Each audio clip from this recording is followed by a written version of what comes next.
Hey everybody, Objectively Dan here, and let me ask you something. How many people from history have claimed to be the Messiah? Do you know? Because there's dozens and dozens of people that are listed on Wikipedia, like Cyrus Teed and Ezra Miller, and that's just the notable ones. Also, you ever notice how they always figure out they're the Messiah in secret? Hey, why not like do that in live TV or in front of a stadium or something? Have you ever met somebody that's claimed to be the Messiah, or do you think that you're the Messiah? If so, you should call into the show because we are starting right now.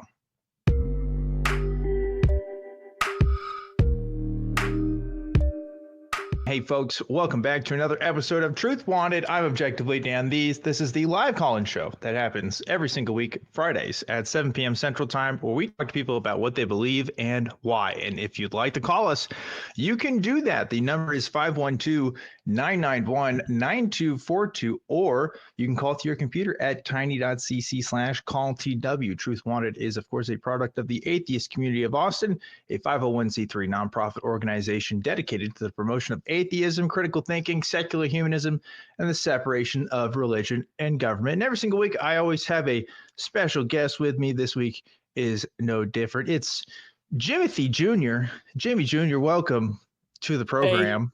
Hey, what is up? Good to be back with you, my old friend, Dan. How the hell are you? I'm doing good. I'm trying to think of the last time you were on Truth Wanted, and it has been a minute. It's been a minute with you. I was on not too long ago with Kelly. That's right.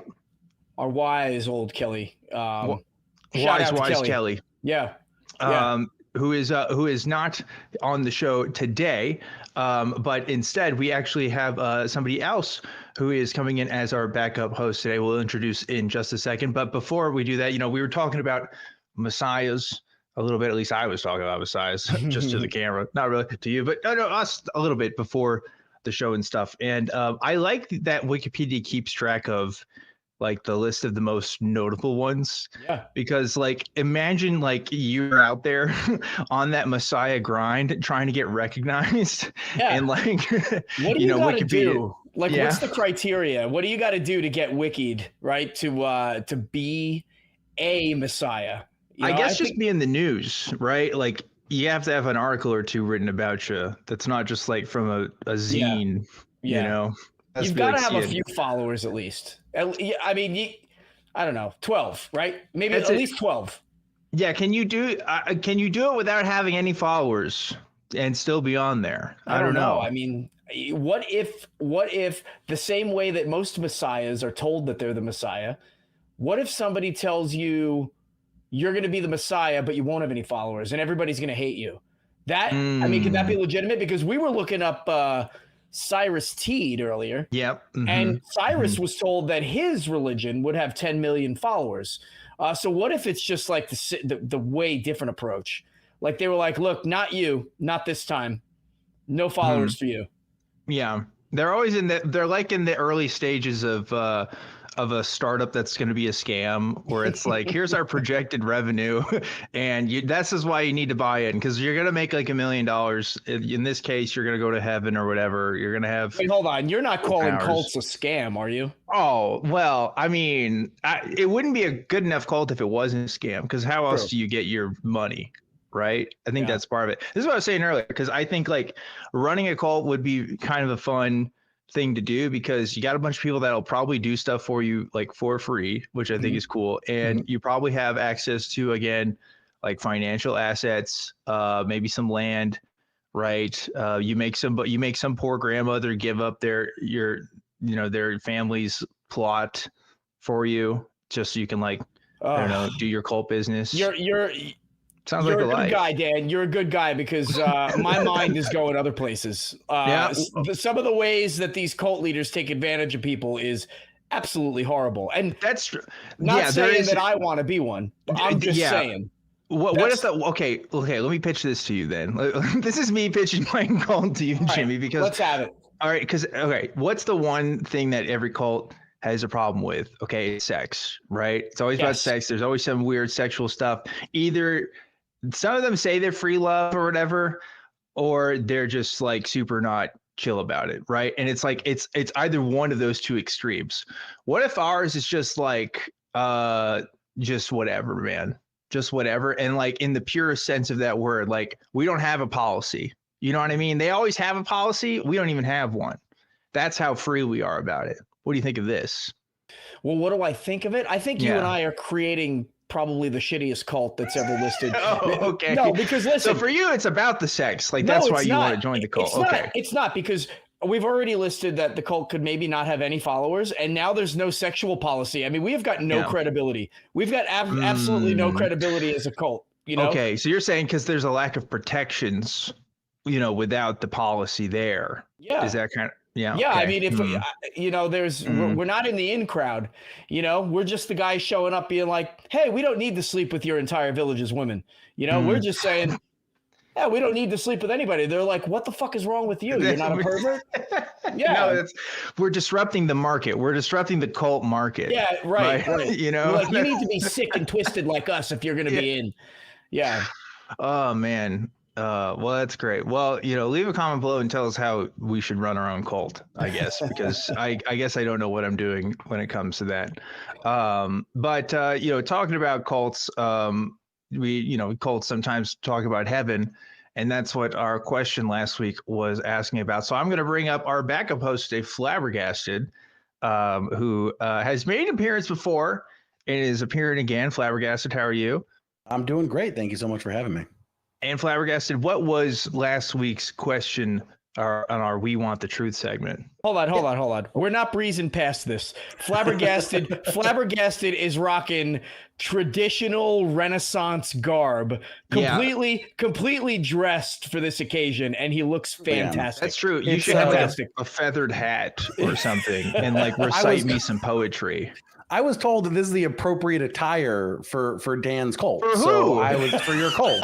For my cult? Yeah, man, we're fresh at this cult. That's what we're doing, crazy. Right? We're dressed like we're in a Shakespeare play. I didn't realize that was the code. All right, okay. That's why we're not getting laid. You know, I don't know if you're aware of this, but there is a lot of getting laid that happens at Renaissance fairs. So you know what? I've heard. Yeah, you know that's probably true. Yeah, you know I've never been to one, but I imagine nerds are the furthest thing from celibate. Right. Yeah. That and band kids. Band kids. Yeah. Anyway, what was our question for our prompt last week? Yeah. So last week we asked you, what is a job that you could get in heaven? And here are our favorite answers. Number 3 from Chuck Gatos. Mm-hmm.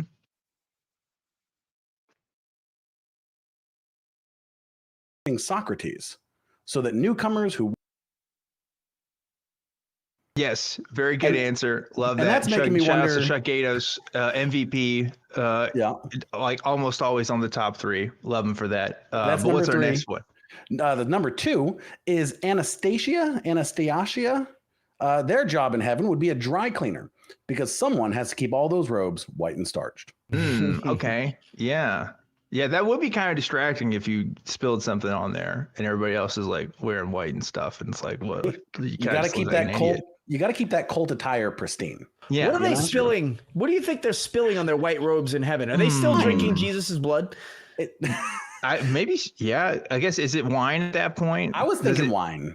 Is it just pure blood? Because you don't even need the wine. It doesn't need to transubstantiate because you're there, right? Maybe I was thinking you don't even need the blood anymore because you're already there. So now you just actually get to enjoy the wine as wine instead of making it creepy. Okay. Or you just don't need anything because you're in heaven, because why would you need to drink or eat anything? You know, there's that too. Like a lot of fun. I don't know. This is a weird hyphypothetical. What's our barbecue sauce? Answer? No barbecue sauce for the robes? No barbecue sauce? I don't think so. Probably not. And our number 1 answer, familiar name, Chuck Gatos again. And the question is, the question is, I can't read. His answer was a job you can get in heaven is writing "I told you so" greeting cards on flame-resistant cardboard. Apparently, nice. Yeah. Man, Chuck is creative. That would be Chuck. Chuck's always creative, writing stuff. Thank you so much, Chuck, and thank you, Flabbergasted, for reading our answers this week. Glad to help. What is the prompt for next week? The prompt for next week is, why are the aliens aiming comment 3i/Atlas at us? We were talking about this on Truth Wanted a little while ago about this comet supposedly coming towards Earth, and the aliens are doing it. So Flabbergasted, I heard you have an answer. I do, and I think it's because they read the Bible. Ooh. They read the Bible and they said, yeah, no, we don't want these guys. It's a classic atheist sort of. It's an r/atheist top comment right there. It is. That's why it's pristine, right? Like. Okay. Yeah. Okay. Jimmy, you got one?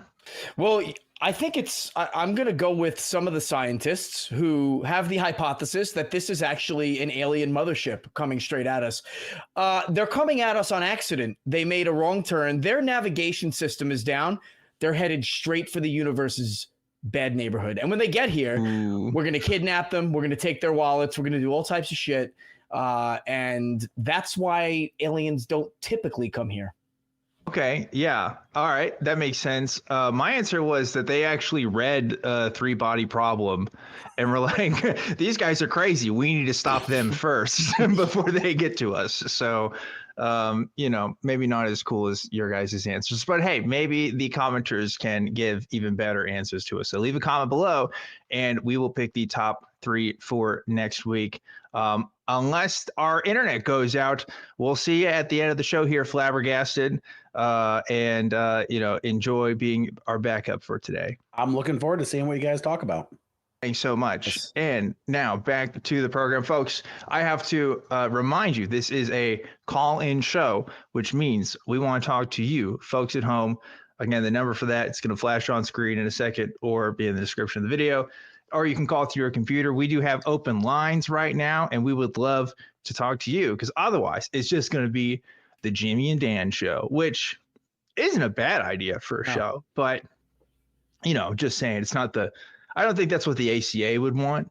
I think that they would want us to talk to some of you guys at home. Just saying. It's not what the people want, and we need to give the people what they want. So get your friends to give us a call if they believe in something weird.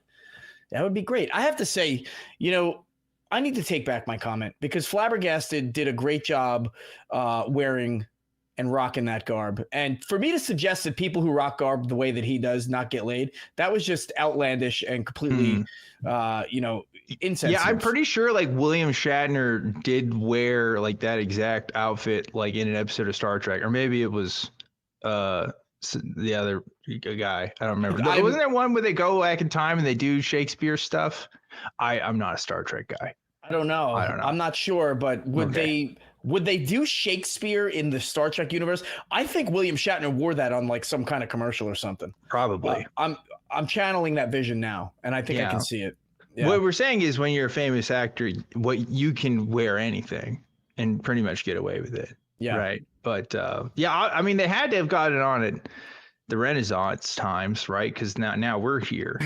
So there has to be some sort of appeal either way. I think that's true. Anyway, we were talking about messiahs and stuff. Cyrus Teed was a guy I was reading about, who I've talked about the deep dives and stuff before. This is a guy that definitely deserves his own deep dive because his whole religion is called Koreshianity, which makes you think it sounds like David Koresh, but then you realize David Koresh was just like taking stuff from like other people because Koresh is just like another word for Messiah, basically. And so this guy was just like, this is my, sort of Messiah ideology. And he was all about Hollow Earth and alchemy, and just like, doing typical cult stuff, like having a bunch of people on the compound and stuff. So, good old fashioned cult stuff there. None of this newfangled cult this stuff. Guy Cyrus Teed, mixed reviews. I'm seeing a couple of sources. One that said an ex-gendered alien,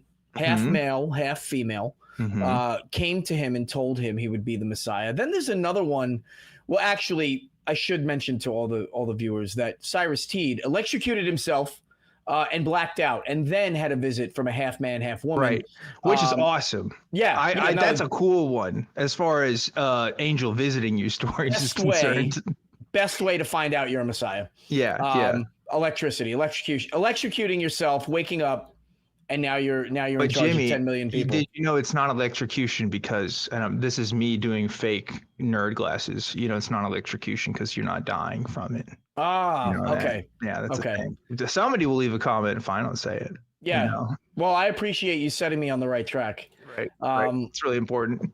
But another source says that the the angel was his bride and also his mother, which I find weird. Okay, got some Chris Chan energy going on with that. Yeah, maybe Freud, maybe a Freudian perspective on that. Right. But yeah, Cyrus Teed, definitely one of the weirder ones. Yep. One of the ones. I love the chat that we have, you know, folks. If you don't know, here on the show, we've got a little chat that we talk to each other back and forth. And I pulled it up earlier, and it just says Shlomo Molko in it, which I find hilarious, because we were talking back and forth, and Dan shared that with us. But yeah, the other one is Solomon Molko, Shlomo Molko. Yes, I was specifically, we were looking at the Wikipedia's, this is a real article, Wikipedia's list of messiahs, and one of them is named, I kid you not, Shlomo Molcho, which just sounds racist to say. I just don't feel comfortable saying it out loud, but it's Shlomo Molcho, I guess. It sounds like Mojo Jojo, I guess is also why that's funny. But yeah, I don't know, he was another one that was out there doing the cult thing, which is cool, I guess. Good for him. It wasn't really good for him. I mean, he went to the Roman emperor and tried to urge the creation of a Jewish army, and was instead turned over to the Inquisition and burned at the stake. So yeah, not good for him. Yeah, I guess. He just should have just chilled out and maybe told some other people, and not the Roman emperor, Holy Roman Emperor, a Catholic. You just don't show up and say it's time for a Jewish army. Yeah, I guess not. Yeah, I guess it's not the time to do that. I think a lot of people don't understand. It's good to point out that a lot of the Messiah claims, because there's some modern ones. I've seen some ones on here that there's one guy that, wait, is he on here? I'm trying to think of that recent guy that got arrested in New York. But because it's a Jewish religion, right? Judaism, and they're the ones that came up with the whole Messiah thing. Like, a lot of Messiah claims are from Jewish people, just like a certain somebody from Nazareth that a lot of people are, kind of interested in, have heard a lot about. So I don't know, it kind of makes more sense for a Jewish guy to be the Messiah than, like, I don't know, freaking Joseph Smith or whatever. I guess Joseph Smith never said he was the Messiah, but definitely, it said he was a prophet, right? In the case of Shlomo, if he were to go to the Holy Roman Emperor and say that he was the Messiah, it's game over for the emperor, right? I mean, no more emperor. Right. So conflict of interest there, right? Shlomo. Yeah. You got to, I guess you do kind of have to raise your secret Jewish army, like, in secret. We were sort of critical of the fact that Messiahs were very secretive about it, but maybe that's how you have to do it if you want to have a proper uprising. Start small, Start small. It worked for Muhammad, right? Grassroots movement, right there. Chilling by himself, just hanging out. Gonna raise an army, take over Africa, the Middle East. Just do my thing. That's kind of a crazy story, huh? Because, like, I'm not an expert at all on Muslim studies, but, like, he was, by all accounts, like, just a guy, right? Like, he wasn't, like, royalty or anything. He wasn't, like, influential, particularly before all the stuff happened. He was, like, a guy, and a thing happened to him, and, like, a lot of people believed him. So I don't know. People are like, oh, why would so many people believe in Jesus, if he wasn't real? Because he would just be a guy. I was like, you can say the same thing for Muhammad, like, in a lot of ways. So I don't know if that works. The crazy thing about Muhammad, like, I never really thought about this, but dude had an army. Yeah. Like had an army. I don't know, in his own lifetime, from what I understand. And, like, couldn't read and write. You know, like, that's pretty awesome. Must have been a great orator, but I think when you walk around maybe promising, hey, look, I'm paraphrasing. I don't know if this existed back then, but I'm just being fun. If you walk around promising a bunch of poor people they'll get 72 virgins, maybe they'll fight for you. I don't know. Maybe you'll have better chance of raising an army. But yeah, he was by himself. That's something I gotta see because, like, I know some of that stuff is like that comes kind of later, right? Like some of that theology and what happens afterwards. Yeah. I don't know. Like, I'm not an expert on what he said versus what other people have compiled and said and stuff. But you do have to wonder, like, what was this guy telling people Yeah. to get him Yeah. on board? It is pretty interesting, to say the least. Yeah. And why, like this is definitely the guy, like maybe the ex-gender angel was the same one that went to Muhammad and was so successful, and then was like, look, this guy Cyrus Teed, I can do it again. But Cyrus was just like a complete failure, so like the 10 million people never happened. He's trying to like get to his glory days of Muhammad. And so this angel goes around. That's a TV show right there. Goes around to different people trying to make them the next big thing. And every season we go through each person and see how it works out. Wow. He had a good run in like the 640s. Right. And then just never. And the 640s were popping, dude. 640s were it, man. That was it. Yeah, that was like our roaring 20s, It was the roaring 640s. Yeah. And he was just making messiahs. And dude, trademark, right? Is that if you yell trademark, hire us. If you yell trademark, is it true that how it works? Copyright, trademark, copyright 2015. Sorry, 2025. Why did I say 2015? I don't know, dude. I don't know. But we're on to something. I don't know. I think we are onto something. I don't know. I just think it's because it's like you see somebody on the street today that says they're a Messiah, and you're just like, oh, well, this person is probably struggling with something, or they're a super rich billionaire, and then they say that they're Messiah, and then they have more credibility that way, I guess. But back in the day, like it was real equal opportunity for messiahs. That's something that we're not focusing on enough, is how can we make messiahship more accessible for people? That's the conversation I think we should be having.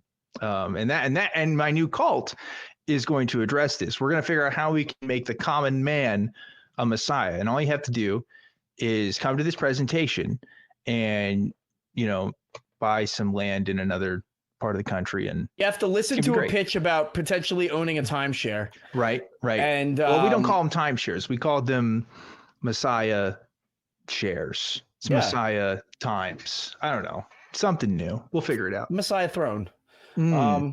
But yeah, you listen to your pitch, you get in, and then maybe this angel comes back and scores big again. I don't know. Right, and then you get an NFT, and then you have to pass on that. You get a couple of them, so you give them to other people, and it's the whole thing. Anyway, I don't know. This joke is we're stretching this baby. We're milking it. I got to listen. That's what you got to do sometimes. But hey, I think we do have at least some folks in the queue, so we can start talking to some people. But we definitely do have open lines tonight, folks. So please call in if you'd like to do that. Before we get to our first call, though, Jimothy, we have to talk about our patron of the week, because every single week we're always giving a shout out to the folks who donate on the Patreon. I want to thank everybody that donates to the Truth Wanted Patreon, but a special thanks is going out to this week's patron of the week, who is Jerry Dupuy. Thank you so much, Jerry. I don't know if I said your last name right, but I'm going with that one until I'm corrected otherwise. So thank you so much. And thank you to everybody that donates. You guys rock. And I've said this for years, but I think, Patreon needs to have a box for a pronunciation guide for your names. I don't know why they don't do that, right? Unless they do that, and I haven't seen it. We should contact them and be like, hey, we're going to say your name. But then again, it kind of takes away the mystique of, us just create. Like, I don't call him Jerry Dupuy. I've got my own character made up. Like, it's Jerry Dupuy, and he's a French aristocrat. He smokes a cigarette out of that big long thing. He kind of looks like Mr. Peanut. Okay. But he's like an atheist instead. Okay, but one day he's visited by an angel and has to become the Messiah. And then he has to donate to Truth Wanted so he can join the cult where we wear Renaissance clothes. We don't have sex with all the villagers. Right. And consensually. We have no followers, So no followers. Yeah. That's another pitch. Have you ever wanted to join a religion with no followers? Come join ours. I guess. Yeah. This angel character is now sort of turning into sort of an Avengers sort of Samuel L. Jackson thing where it's like, I hear you're crazy. I've got a proposition for you. I want you to join the Messiah Initiative, So that's a fun angle that could be explored as well. We'll keep workshopping this, but as we're doing that, let's go ahead and take our first caller for this Friday evening. And we have Joseph, who's calling in from Texas. Joseph, you are live on Truth Wanted. What's going on? Hey, folks. How y'all doing? Great. Doing great. You want to join a call? Yeah. Join the call. Am I not already on? Yeah, I guess by being on the call, cult. You want to join the cult. That was a joke anyway, but it doesn't matter. I was trying to be my bad. No, it's my bad because Joseph, I was trying to be funny, and the problem is I'm not. So just ignore that whole thing. Let's talk about what you want to talk about, Joseph. Go ahead. Yeah, I appreciate that. So what I'm calling about today is, I'm in a family where we all grew up Christian. We have a separated family though, where I have a different father than my siblings do, and they grew up in a very Mormon kind of backwoodsy town area, and they came back and forth. So they never ever really big on the Mormonism stuff. And I was raised Roman Catholic, kind of didn't believe it when I was a kid, deconstructed, and now I'm 27. My brother's 13 years older than me. My sister's 10 years older. And I feel like I'm the only one that's had my eyes opened. And I feel that there's a bunch of barriers that are not allowing me to get through to them and talk to them and open up their eyes as well, so they can be free from this dogmatic lifestyle they've been trying to fill into. Because I can see all the things that it was negatively affecting me, but now I can see how it's negatively affecting them and how it's taxing all of our relationships in the family. And it's just really sad. So I'd like to know how to talk to them more effectively, so it doesn't turn into a contentious argument every time of just shit throwing, Yeah, that's a great question to talk about here. So first off, let me ask you, is it a subject that comes up a lot when you're around your family, or is this something that you want to bring up to them? Because I have different answers depending on what that might be. So the reason I called today is because usually I've been always just kind of to myself about it, because I know they weren't very religious. Like they were all kind of like iffy about it. They weren't really getting into it. So I was like, oh, maybe they'll kind of figure out on their own path that it's, not really true. But it's kind of gone the other direction now. And my brother actually reached out to me 2 days ago and sent a really nasty DM about how I was bashing Christianity and how I shouldn't be bashing something I don't understand, and how I'm pushing something that's manipulative and all this other stuff, right? And so I just frankly asked him, I was like, okay, well, what about what I'm doing is manipulative, and what am I not understanding about what I'm bashing? And then he just tried to blame it on, you smoke too much weed, because he's never been able to really have those conversations of, the hard conversations, because he's been so trapped in this mindset from how his father raised him in it, and how his father really manipulated him when he was younger. And it really hurts because it's come to the point of when I tried to live with him before and help him with his business when I was about 5 years younger, it almost came to blows. And I told him, listen, you can punch me in the face. I'm going to lay here on the floor, but I'm not going to fight my brother. Okay. And we came to tears and hugged it out, and he apologized a year later, but now, I'm not around, and his dad's the only one around him. And, this stuff's getting back into it, and he's feeling like he's all righteous and better than me. And my cousin is religious and says the Crusades were good, and he's like agreeing with him. And I'm like, what are you talking about, man? And then he's, just getting combative towards me because he knows that I'm secular.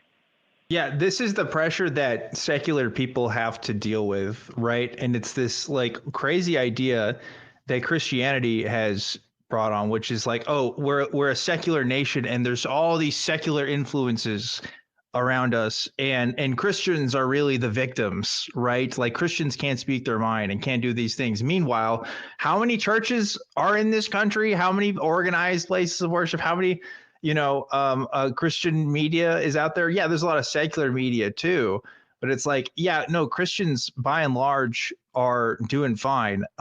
It's the secular people who are having their rights threatened to be taken away, and having to deal with like these really awkward social situations where it's a damned if you do, damned if you don't, right? If you stand up for yourself and say your mind about something, then you're going to look like an atheist asshole, right? But if you don't, then they're just going to keep doing the shit that they're talking about, right? So I think, if somebody's accusing you of something like that, or they're talking their shit, you absolutely have every right to stand up for yourself and your beliefs, because they're going to do it anyway, right? That nothing is stopping them. Yeah. Why should you be stopped in that?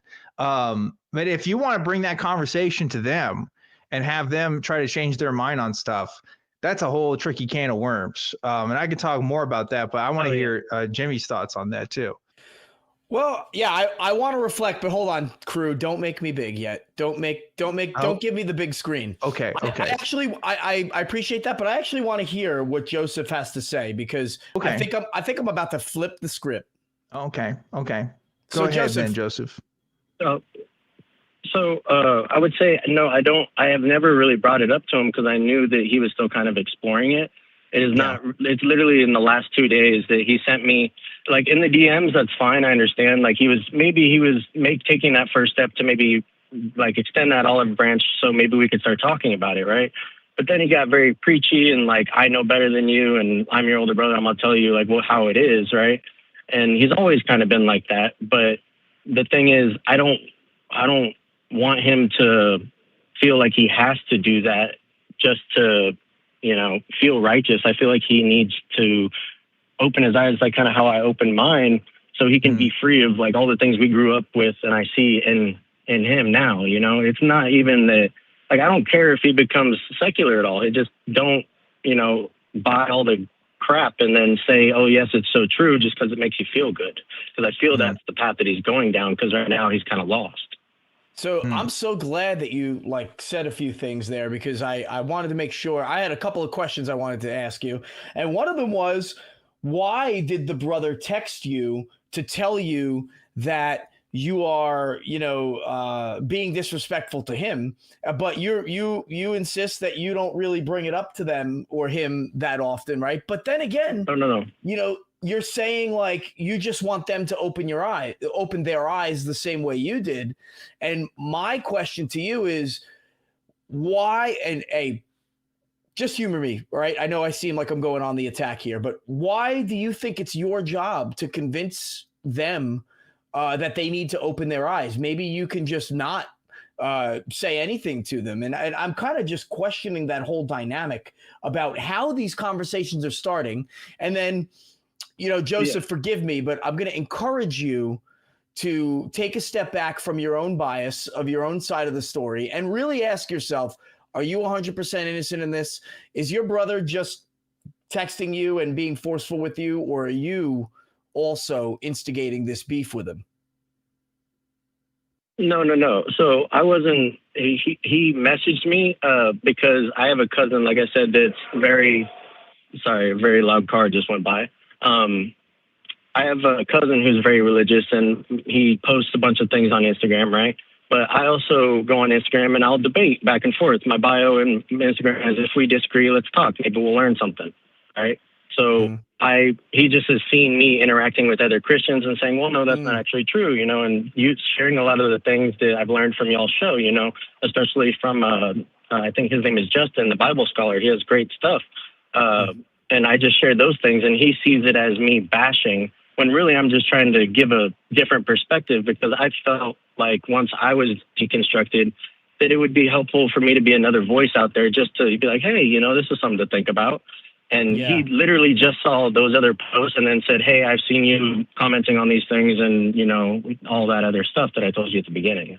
So it wasn't even that I reached out to him and was like, hey, you should be secular, like Christianity's bad. You know, I left him alone with it and was letting him kind of figure it out. It wasn't until he came back at me and like kind of attacked me for it that I was like, hey, man, like, what are you talking about? Like, if you want to talk about it, talk about it. But then he kind of came back and just was an emotional response rather than actually being like, well, this is manipulative, this is this, and this is that, you know? Yeah. So, I mean, on your topic of like how to talk to religious family members, you know, unfortunately, I think the family members, the people that we're closest with, take the most offense to our defection. You know, so I have had people that were in my wedding just stop talking to me, but I've got strangers that I can have easy conversations with and get along with. And there's really there's no ownership of that relationship with the stranger as there is, you know, with the family member who gets offended when you kind of turn your back on the cult, if you will. So I think there's a lot to really dissect there. There's a little bit of like identity, tribalism that's involved, you know, especially if you come from the same place, right? If you come from the same place and then you go off on your same path, you know, it's really hard to come up to accept this idea that, you know, I was born into this family. Like, I love them and I know them and nobody knows each other like a sibling, right? But I might have to cut ties. Or maybe this relationship just doesn't stay the same as it used to. I have a lot of family members I don't talk to, not because I'm an atheist and they are not, and they are religious. It's because their behaviors toward me and toward my children are disrespectful. And I've realized, like, all right, these have been my family. I've been spending holidays with them, but you know what? My own dignity and respect is worth nothing to them. And so therefore I have to sever that tie. It just isn't my job to try and get them to see things my way. It's just never going to happen. And so unfortunately, like, I don't have like great advice. If you wanted to mend the relationship with your brother, you know, perhaps just saying, hey, look, I love you, dude. You're my brother, and we're not going to agree on everything, but I don't want to lose you. Otherwise, dude, you might have to go in a direction that you never really contemplated before. And you know, maybe it's just not your job to have them open their eyes. Yeah, I was going to say, I've gone no contact before with him over other things, but the thing I was trying to say is, like, with my brother, he's not an asshole. Like, he's a really good guy. He has the biggest heart and a guy you would ever meet, right? He's just a lost guy that wants a direction to go in. And instead of, looking for secular things like psychology and stuff to look into, learn about your brain. Why am I like this? Why do I react in this certain kind of way? He wants an easier answer of like, oh, this God says do this and that'll solve my problems and da-da-da-da-da, you know? So that seems like the path that he's going down. And here's what I'll say to this though, Joseph. Like, I'm sorry to cut you off, but I'm hearing a lot of language of he's this way, he's that way, like kind of this labeling, right? And I'm not saying you're wrong. I don't know your brother. You know your brother better than I'll ever know him, right? But even in just describing it to me, if that's the way that you're going to talk about him and talk to him about, oh, this is why you're doing it, he's not going to be open to that probably, right? Because that's going to be an attack on him. And maybe that's not how you're talking to him, but people can sense that as well, right? No. My advice is always just to be the most consistent person that you can be in yourself and your own business, right? As Jimmy mentioned, I have my own relationship with my family that's kind of tough to navigate because, you know, we kind of do this stuff. And they don't like the stuff that I do, but I've always trying to be consistent in the reasons why I do it and the message and then which I say, because I'm the same way that you are, Joseph. I think that this atheism stuff is a type of liberation. I think it really is better for people to live the way that I do, or at least something close to it, than whatever I had in Christianity, right? Because Christianity was definitely trying to fill some holes in me that were never going to be filled, right? With the way that Christianity says it can. So, you know, there's that sort of impulse there to want to spread that to everybody. But just like how you had to make that own choice for yourself, your brother has to make his own choice for himself I think that's what Jimmy's saying too, right? Yeah. Like you can lead a horse to water, can't make him drink it. So always be giving him that water if he wants it. But at the end of the day, you can only be responsible for yourself, right? Okay, so yeah, you're saying basically just drop some nuggets where you can, and pick and choose your battles, because the relationship's more important, right?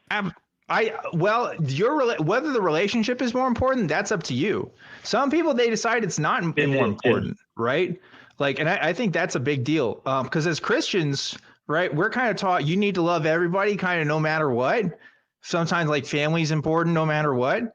And that may work for some people, but it doesn't work for others. In fact, I think it makes some people's lives worse. I still happen to have a pretty good relationship with my family, but there's a lot of people in my community that don't.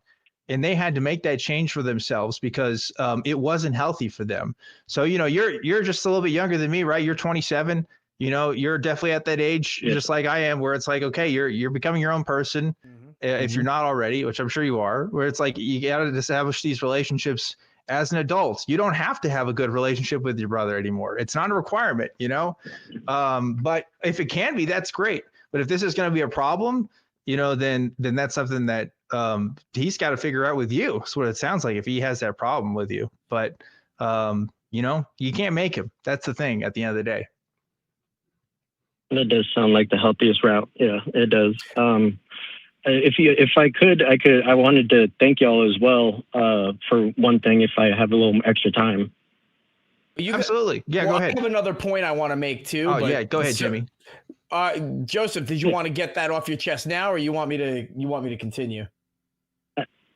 I can hold it. Go ahead.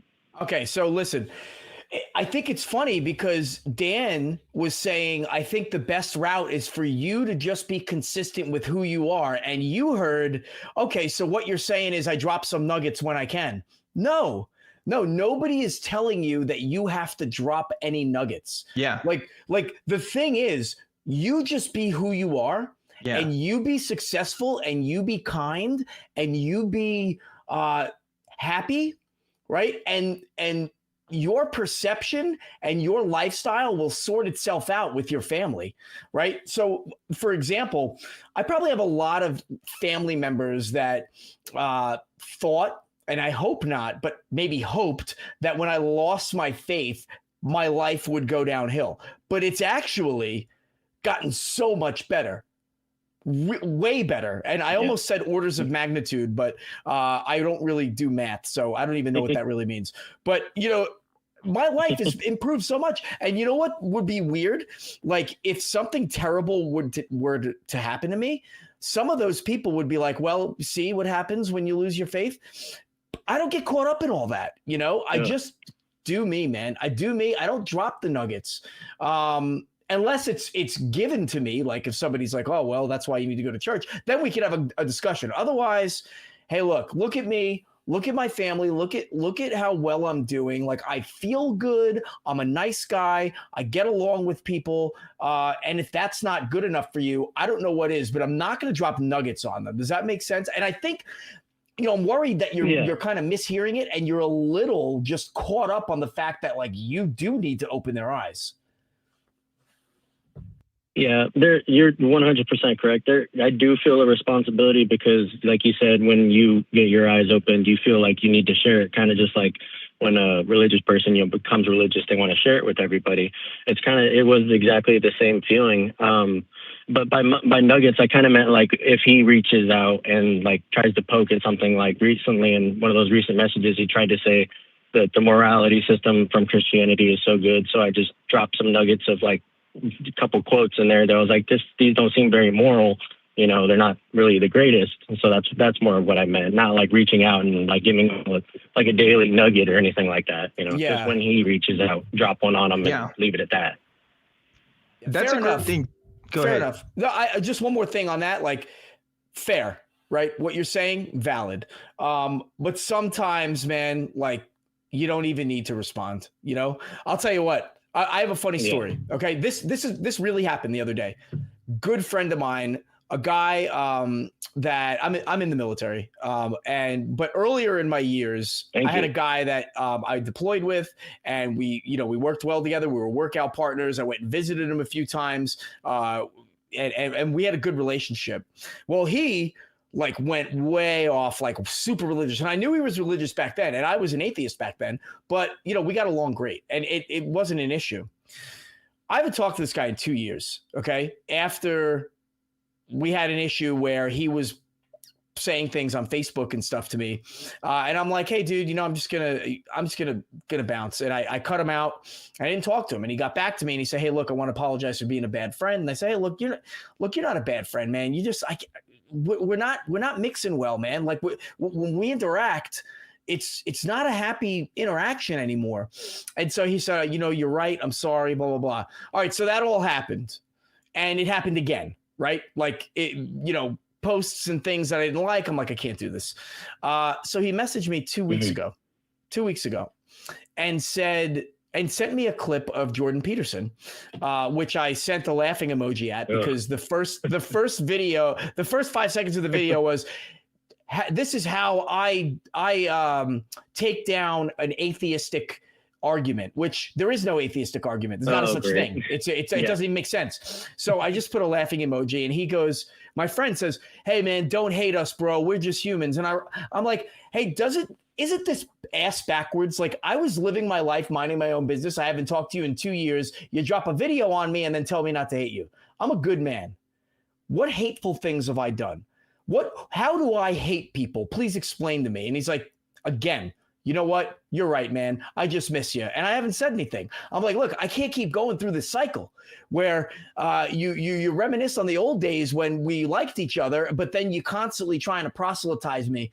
So anyway, I just wanted to give you that. And I'm sorry for taking all the time, Dan. But no.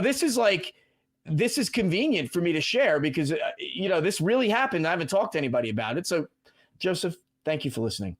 But I think you can relate. I really enjoyed that, and that did give me a little clarity. So thank you for sharing, and thank you for your service as well. Oh, you're welcome. I always feel so. I don't know. It makes me. Do you want me to say fuck you for your service to kind of even it out for you? Make it less awkward for you, Jimmy. Okay, never mind. I appreciate it, Joseph. Anyway. But the thing I wanted to thank y'all about was I was recently listening to an atheist. Literally today, I was listening to an atheist experience episode, and since I deconstructed there's obstacles that you're gonna go through. A big one is the trans one, and the gender versus sex thing. And I've always been a person that's like, if I don't understand something, I'm gonna defer to the experts, but I really have to try to read what they write so I can understand what the heck it says. And if I can't understand what the heck it says, I need to find someone that can explain what the heck it says. So I've been listening to y'all, and it wasn't until today that it really clicked for me that the whole thing of why it got taken off as a disorder and everything from all that is not because people just want them to feel good or anything like that. It's because it's quite literally not a disorder, because the only time they have trauma is when society is being a dickhead to them and not affirming it. And it made a lot of sense when y'all started talking about tribes in other countries that have, medicine men or something like that, it's more of a gender fluid thing, And I was like, holy crap, if society just wasn't a dickhead and could understand that, right, and could see that what we see as male role and female role is outdated and just a traditionalist thing in the West, then yes, we could, have everyone be fluid, and you wouldn't have to affirm that person being like a female. Yes, you are a man. You just be like, yes, there is no male or female. But right now, the best thing to do is to affirm it rather than to fight them on that, because you don't want them getting all sad or anything like that, because that's stupid. And it's a point that you shouldn't be arguing on anyway, if I think I understand that. Yeah, that's really great. I'm glad that the ACA has been helpful for you on that, Joseph, because, like 10 years ago, 20 years ago, the skeptic community at large, especially YouTubers and stuff, like there's still a lot of them that push back against that, and some of them that still do, right? But I'm happy to say that the community is overall is very different than it was 10, 20 years ago. And you know, it's still changing and it's still evolving. And that's something that we'll always have the advantage of compared to religious believers, is that, yeah, we can change and we can admit that when we're wrong and stuff. And when we realize, hey, some of these ideas that we had, maybe we're phobic towards trans people and towards gay people and towards other communities, right?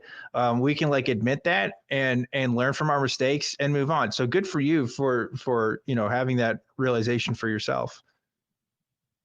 And the other thing thank you, but the other thing I wanted to say too is I know there's a lot of people out there that see it as dysphoria or as something that just is like you're lying, right? And you're like going along with the lie, but it's really not. It's just you're affirming, like, yes, dude, you could be a dude and wear heels and a dress, and you should be able to. Hell, this is America, dude. Well, who the hell are you to judge this person? Hell yeah. Right? We should be celebrating, like, do whatever the hell you want, man. And if someone talks shit about them doing shit, as a fellow American, you should be like, screw you, man. And that just made sense to me because I had a gay uncle, Uncle George, who was the coolest guy ever. But he was always misunderstood by the family, and I could see that as growing up. And he would, you know, dress up as a girl sometimes and go out. And my dad and the older generation would kind of talk shit about it. And I always thought it was really crappy because I was like, Uncle George is like the nicest person in this family. And all he wants to do is go out and have fun and express himself how he is, you know? And then I found out that they used to, homosexuality used to be also a dysphoria or a disorder until they got that off the books. And then society started accepting that. And then once I realized that, I was like, oh, so this is going to take time for society to stop being ignorant about something and actually try to learn about it. Yeah, absolutely. Absolutely. And I can tell, you know, like really you want to be an evangelist. You want to convert other people to these great ideas because you're more enlightened now. And look, that's an impulse that literally all of us as activists have, right? Especially when a lot of this stuff is still new to us. And it's a great thing to keep inside, right? Keep that fire burning. Because having conversations with people is really fun, and it's so great and satisfying when I get to talk to people like yourself, Joseph, who've like made those changes for themselves. So you can definitely be a change for other people. And you know what? If your brother is still having issues, maybe you can be a safe space for him to explore some of those ideas because you do have that trust with him and stuff, right? If he ever decides he wants to go there with you, you know. But I would say, you know, like Jimmy's saying, hey, man, it's not your responsibility at the end of the day. You're an adult. He's an adult, I think, right? Based on what you're telling me here. And so he's going to have to figure some stuff out, but you can at least be there for him when he's ready to figure that out, right? So on that note, I think we do have to let you go. But I want to thank you so much for calling in. I would love to hear any updates that happen with your story. Please call in and talk to me about it because I would love to hear it. But for now, I will let you go, Joseph. Thanks so much for calling in, and I hope you have a great rest of your weekend. Right, thank you. What a great call. Yeah, excellent. That was very beautifully put by you there at the end, Dan. I can't remember what you said. Did I say something cool? I don't know. Well, listen, man, I'll tell you this. Like, one of my best friends, my best man at my wedding's a Christian. Right? That might surprise you because I do stuff with the ACA. I've known this guy before I did stuff with the ACA. You know, I used to work with this guy when I worked at a Christian camp. And when I first came out as an atheist, a lot of my friends left me. I did. There was one girl straight up told me I was going to go to hell. I've told this story before on the show. But this dude was still my friend through all of this, right? And I definitely disagree with him on a lot of things. But you know what he's never been bad of is being a bad friend to me, and he's still a good friend to me today. And so one thing that's great about being an atheist is that we can judge other people by their actions, right? That's what's more important than their adherence to an ideology, right? I don't care if somebody believes in God or doesn't believe in God. I care if they're going to be a good person or not. That's truly what's most important to me at the end of the day. Yes, I would like them to see the light of reason and all these other things, right? And that's cool too. But like, if you're going to be a dick about it, what's the point? What the hell is the point? Right. So, you know, it's kind of interesting that we had this back and forth here with Joseph, because I'm glad that you held firm in your sort of pushback a little bit to make sure that like, hey, we got to check ourselves before we Yeah. wreck ourselves, right? Yeah, we want to tell stories and give accounts, and I think especially in the angry atheist phase that Joseph might be in, he might still be holding on to a little of that. We tend to give the account as if we're the good guy, we're the hero in the story, right? And we really do need to step back and war game ourselves, as we say in my community. But when you come up with a course of action that you're going to take, when you you have a plan, you really need to step back and say, all right, now where are all the holes? And be the other person. Sometimes we contribute to the problem, and yeah, I do believe that my life has gotten better since I've gotten rid of my dogma. I do believe that I'm in a better place because I accept more people. I'm loving of more people, less judgmental. It still doesn't mean that I don't have my own biases and, other kind of these kind of cognitive holdups that we need to take to go through. Yeah, for sure. I do think that like, I said that we're being consistent. He's like posting on his Instagram and stuff. Maybe he's getting spicy, right? Yeah. Maybe he did post a meme that went too far. I don't know. Yeah. But like people will remember that if you decide to go that route. I'm not saying that's not a legitimate route, because some of our most viral clips are when some of our hosts are angry and are speaking their minds. I think there's room for speaking truth to power, but there's also room for other kinds of ways of convincing people, right? Because playing to civility politics every time isn't great either, right? Because you'll always be on the you'll never have the upper hand if you're the minority in that situation, which atheists pretty much are when it comes to this kind of conversation. But at the same time, when you have a personal relationship with somebody, that also has a different dimension to it, a different aspect to it. And sometimes we can conflate these different strategies that we have for different contexts, in thinking that one strategy is going to be effective because it works in a different context. And so it's important, like you said, war gaming it, making sure that we're making sense here. So yeah, good stuff all around. I'm liking it, Jimmy. I'm liking it. By the way, thank you for your service, Jimmy. Come on. Hey, look, I just want to take some time since we're talking about it. Okay. Let me just say, I joined the military for what I believe are all the right reasons. Okay. I don't think that the military is perfect by any means, but I hate like the political division and people pick you to be on their side. Like when you wear a uniform, it's so easy for people to be like, oh, you must believe X, Y, and Z, or you're one of us. And it's like, hey, look, like I wanted medical benefits. Like I wanted to travel. I wanted to serve my country because I am a believer in the idea of some other nation coming here and doing bad things to us. And yeah, I have no problem stepping up and doing something about that. But I hate the preconceived notions about military people that are out there. People hear the word military and they will ascribe to you whatever it is that they've already got ascribed. And it's kind of like being an atheist in a way, because they got you already figured out. They know what your beliefs are. They know what kind of person you are. And honestly, there's so much more in here. There's like, I'm not a representative of all of the things that happens in the military all of the time. I don't make those decisions. I just try to do the best thing, be a good citizen, do right by my family, and be like a good steward of the government. And I hope for the best, And so I think that has been consistent with how I've just tried to live as a person. So thank you for letting me get on my soapbox, because I get a lot of comments when people say thank you for your service, or like people talk about my military service. I get comments like on the shows that of like, kind of how shitty it is, it is. And I just don't think it's that shitty, So, okay, now I was just making a shitty joke. Yeah. And I'm glad that you got to get your soapbox for that. So I appreciate you having your perspective, because I know what you mean. I feel the same way, in the sense that when I first started going vegan, Suddenly it felt like everybody in my life could make vegan jokes and have all these, suddenly they have all these opinions about vegans that they want to share with me and stuff, and how all these other vegans are terrible and crazy. And it's like, okay, that's fine. You can think those things about those people, but I'm still my own like individual. And I have my own beliefs, my own values, and my own reasons for doing why I do what I do.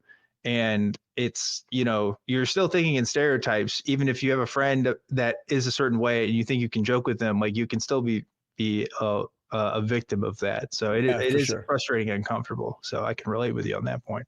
Well, thank you, Dan. You're a good friend. You know, you're a good friend, man. You and I, we got something special happening. We got something special today. We're joining cults. We're making cults. We're making cults. We're joining cults. Yeah. We're writing fan fiction about historical figures. I love it. I think it's great. But maybe we should move on to some other callers in just a second. We have another person who wants to talk to us. This is Mikhail-MN, who is talking to us. Hello, can you hear us? Yes, I can. Okay, great. For some reason, my call in studio thing froze on me, and I wasn't sure if you actually connected to us, so that's why I hesitated there. But thank you. Welcome to Truth Wanted. What can we do for you?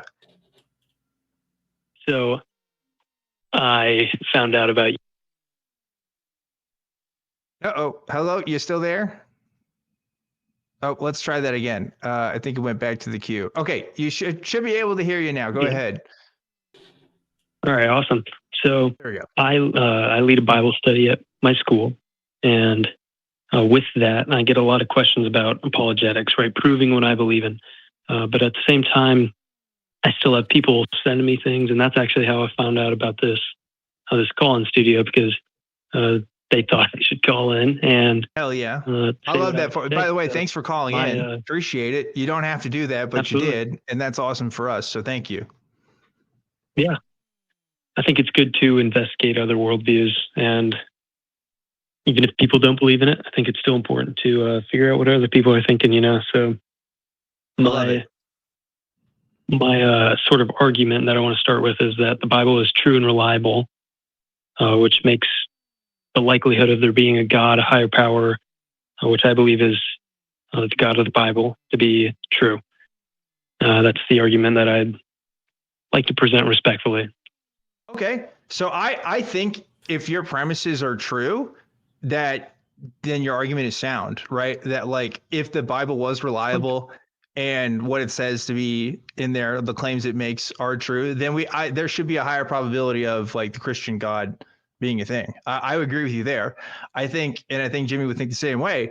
We just don't think the Bible is a reliable source, right? So tell me why you think the Bible is a reliable source.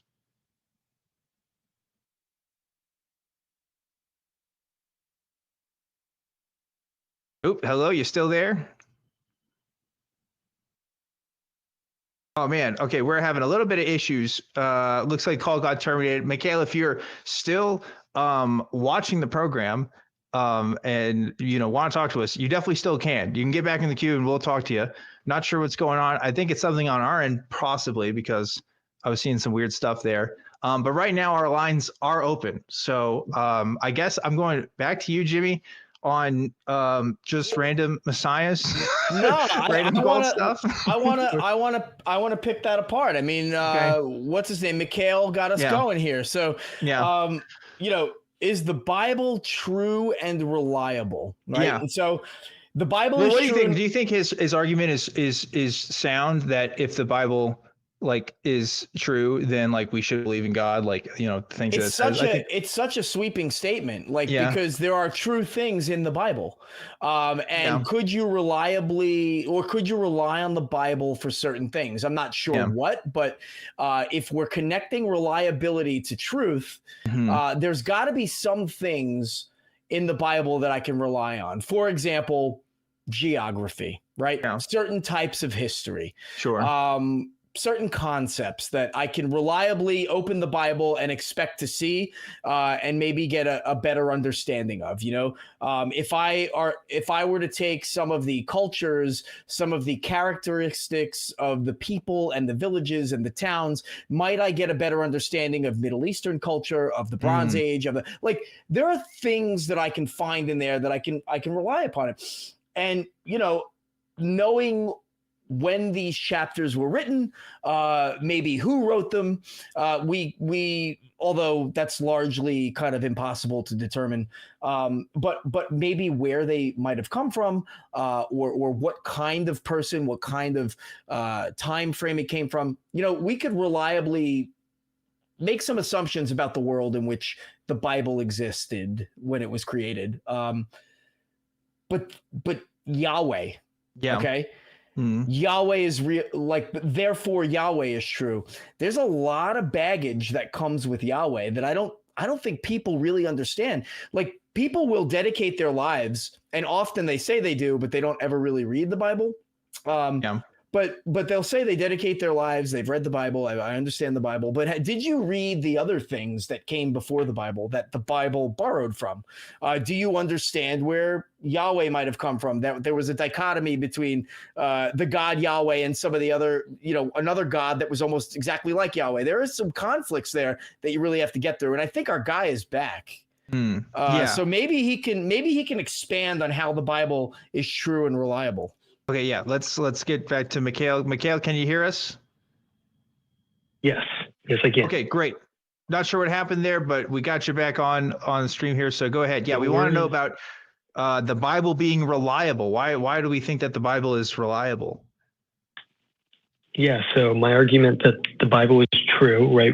We first have to define our terms, right? So when I talk about the Bible, I'm talking about the 66 books written by 44 different people over 1,500 years, right? Yeah, appreciate that, because there are different Bibles. Appreciate that.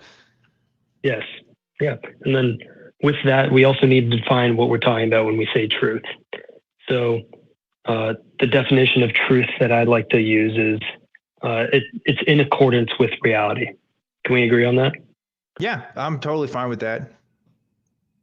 Yeah. So if we want to look at the Bible and we want to say, okay, is this in accordance with reality? We need to look at a lot of different things. We need to look at, okay, does it fit the time of the day? Does it match up geographically? Does it match up with other sources? Can we compare it to other things and see, okay, is this matching up? And if we take the Bible, it does that for any passage at any time. Are you familiar with the Gospel of Luke? Yes, I am familiar with the Gospel of Luke. Yeah.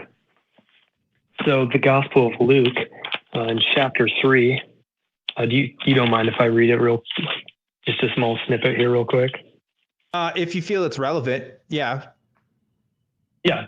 All right. So this is going to sound like it drags on, but I promise this is essential. So it says, in the 15th year of the reign of Tiberius Caesar, Pontius Pilate being governor of Judea, and Herod being tetrarch of Galilee, and his brother Philip tetrarch of the region of Iturea and Trachonitis, and Lycinus tetrarch of Albaline, during the high priesthood of Annas and Saphias, the word of God came to John, the son of Zechariah, in the wilderness. So that seems like a bunch of jumble, right? But at the same time, are you aware who Lucian is? Yes, I'm aware of Lucian, and I think this is an argument that gets brought up when talking about specifically the Gospel of Luke, right? There's some other stuff that comes in there. Is the sort of dating of some of these people that lived in these historical timeframes. One, an issue that kind of comes into conflict is the Gospel of Matthew and the Gospel of Luke sort of differ in some of the dates there. But larger problem than that, even, I would say, is that none of the Gospels are written in the time frame in which they are writing about. There is a 40-year minimum at least between the Gospel of Mark, which is often cited as the earliest gospel written, and the time in which it took place, right? It's like 70 AD is like the earliest date that biblical scholars will give to Mark. And Mark is the earliest one. Luke comes a little bit later. around like 80 AD, I think, tied up with Matthew. And then Gospel of John starts at like 90 to like 100. So, it can give some facts about some historical figures, but everything else that it talks about is like eyewitness events, right? Eyewitness events that don't seem to be written by the eyewitness. So that's one of the biggest problems I have with the Gospels, is that they claim to sort of be these eyewitness accounts that don't seem to match up with each other, and also aren't eyewitnesses, according to people who have studied this for way longer than I have.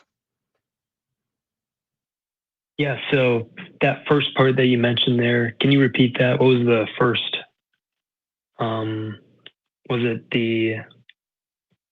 Sorry, can you repeat that first part? I heard your second point. I was thinking about the first point. What did you say? Yeah, I have a tendency to talk a lot. So, I may have made a couple different points in there, but I guess, the gospel accounts themselves seem to differ in some of the time frames and stories that they talk about, right? So the Gospel of Matthew has this whole narrative about escaping from Egypt and who's ruling at this time and what's happening with the birth of Christ. And, there's also sort of this virgin story that gets added in later in John and stuff, right? So already in the first couple of chapters in all of the Gospels, there really are accounting for different events.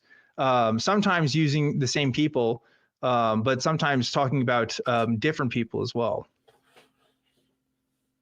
Yeah, so with any kind of writing, we have to be aware of what are they trying to accomplish, right? So we look at the Gospel of Matthew compared to the Gospel of Luke, right? Or even the Gospel of Mark, and they have different purposes. And the differentiations in detail don't amount, I believe, to contradictions. So you talked about the idea, right? The story of how Jesus had to escape from Herod to go to Egypt, or he had to escape from Herod by going to Egypt. That's not a differentiation in detail that amounts to oh, this isn't true, right? If you're looking at the Gospels and if they matched up perfectly, you could accuse them of corroborating, and then it would lose its reliability. So I think that the fact that they're different in slight manners, differentiations, I think that proves really the reliability of them, right? It's the idea of, if you're cheating on a test, right? Yeah. Can I throw this at you? Because you also know that these aren't the only Gospels of Jesus that exist, right? There's other Gospels that have been written. And you're right. They all have different purposes, right? They all have different evangelical sort of ideas that they want to get out, sort of describing the theology of Jesus, what he's about, what he said to accomplish, what we should take from it, right? But my argument is that's separate from talking about truth, right? I think that these Gospels do have similarities. And in fact, there is evidence that Matthew and Luke do take from each other in some respects. They do have similarities because they are taking these ideas and also transforming them to push them on their own narratives. And we know this to be a fact, right? We know this to be a fact because there are other Gospels of Jesus, right? Gospel of Thomas and all kinds of other early Gnostic texts and stuff that do accomplish that. And most people, Christians today, don't take these as fact, don't take these as describing anything true about reality or anything true about what Jesus has said or done. I just go one step further and say, I think that's true for the commonly accepted Gospels as well, Matthew, Mark, Luke, and John. Does that make sense? Yeah, so sort of going into the fact that there are other Gospels out there, just because they're gospel, just because they're written, doesn't mean that they're true, right? They're not part of the canon. Yeah. Right. So you can look at the Gospel of Thomas, and it has huge contradictions with Matthew, Mark, Luke, and John. Whereas, right, or even right, you can look at the end of the Gospel of Thomas, right, and it says basically every woman who makes herself male enters the kingdom of heaven. Right. Mm-hmm. That's not at all what Jesus preached. And if you actually go and you look at the texts, right, and you go and you investigate them, it turns out that the Gospel of Thomas is a known forgery. Right. So now you have to ask yourself, okay, this isn't reliable. So what makes these four reliable? Right. It's not just because I'm not going to make the argument, well, I believe it, that God. Mikhail, it's interesting you say that. Man. And I'm sorry, I'm interrupting again, and please forgive my rudeness, but I'm just eager to talk about this because, like, I think the Gospels do contradict each other in quite significant details and do have significant narratives. The example I'll give is the Gospel of Mark and the Gospel of John are functionally extremely different Gospels of Jesus. Mark doesn't even talk about the resurrection, right? Mark, every time Jesus is doing his miracles and talking to people, he's saying, hey, don't tell anybody about this. Don't say anything about me being the Messiah, right? I'm just kind of here for you guys and to kind of live my truth. Whereas John's like, yes, I am the Son of God. And like, I'm out here doing stuff and nobody can get to heaven except through me, right? And these are like very different sort of theological narratives that are happening. So, you know, Thomas, you point out correctly that is a known forgery. But, you know, I would go as further as to say that the supposed eyewitness accounts of Matthew, Mark, Luke, and John are also not written by eyewitnesses. And I also think that gospel scholars agree with me on this, that there's no way that these could have been written by eyewitness accounts. Maybe originally stories from eyewitnesses, you could make that argument. But as far as what's written pen to paper, not the same thing. They're written posthumously, gotta be 40 years after the events of what's going on here, or if not posthumously, at least when people would not have the recollection to talk about things in such a detail that the Gospels tend to make. So, but I'm talking a lot here. I don't want to take up the whole conversation.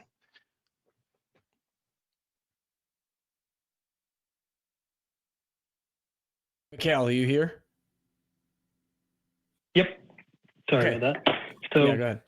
Do you mind? Sorry, I hope I didn't interrupt you there. But you said the Gospel of Mark doesn't even talk about the resurrection. The resurrection stories, the post-resurrection stories, like aren't really a thing in Mark. So the stories of what he did after the resurrection might not be included, but when we look at history, right, what does Lucian say is important when you're writing history, right? He says, include the important things, cut out the fluff. So we have to look at, okay, what was Mark trying to accomplish with his gospel? Why didn't he include these things?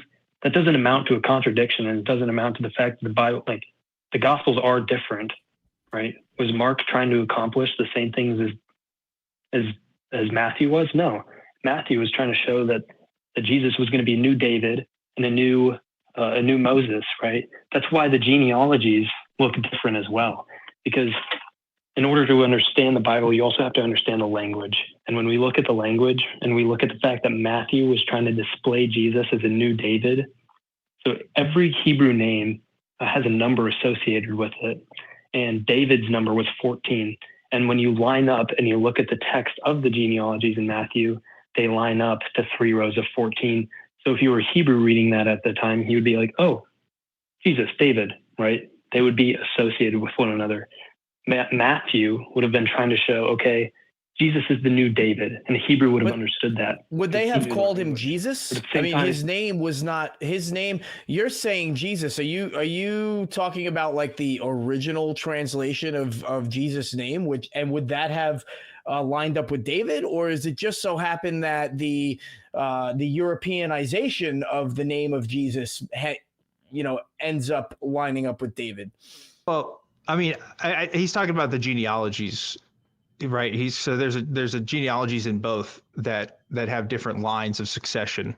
I from see. Jesus okay. to David. Okay. Yeah. Right. But it's interesting that this is brought up because, like, you're making this point sort of without me having to make it, which is that these genealogies are different in both of the Gospels, which I think is another example of why these stories are just that they're stories. Because you can make some argument that these are serving some sort of literary purpose, that, oh, if we do this numerologically, then, there's some sort of significance there and a meaning there. But that doesn't change the fact that the factual truth of that genealogy, like, is wrong, right? Like the actual state of affairs that the genealogies claim are different, right? And so they are not compatible with each other. Yeah. So just because they're different, like I said earlier, just because there's a differentiation in detail doesn't mean that they're contradicting. Just because Matthew's not saying, okay, they gave birth to this person. He's not saying, okay, that's completely different in somebody. What he's actually doing is he's mushing. I think this is a Christian narrative. I'm going to be honest. This is a Christian idea that isn't historical. I don't think. I like this idea that we can just come up with genealogies and say, hey, actually, I know this says that I'm related to William Shakespeare, but I'm just trying to make the point that like I'm the next great poet.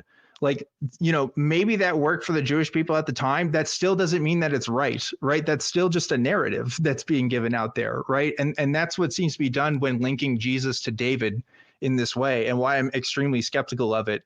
I mean, and at the end of the day, if I present you two different genealogies of where I come from, they can't both be right? That's just not how genealogies work. I either come from one person or I don't.